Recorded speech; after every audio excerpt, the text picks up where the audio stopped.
Asia Minor, the birthplace of Christianity. While many are told in church that Christianity started in Galilee or Judea, the truth is that the religion started almost a century later in present-day Turkey, with a very Greek culture, influence from Jewish refugees escaping the Second Jewish-Roman War in 135 CE, and exotic mystery cults from the East.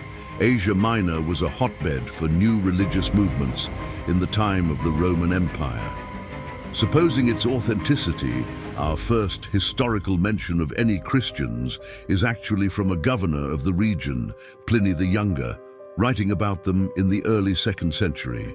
All of the cities in the Book of Revelation and the majority of the letters of Paul are all in or around Asia Minor. But what about the claims of Jesus in Judea? Our first documentable gospel was not published until the year 144, over a century after Jesus supposedly lived. Even with earlier drafts potentially having come before, this still puts 100 years between any claims of a physical Jesus and the time he supposedly lived. How did the story come to be placed in Judea? The authors of the Gospels selected an interesting setting for their main character, as any good fiction author would do. Many of the earliest Christians believed the Old Testament God was not the father of Jesus, but instead an uncaring and cruel God.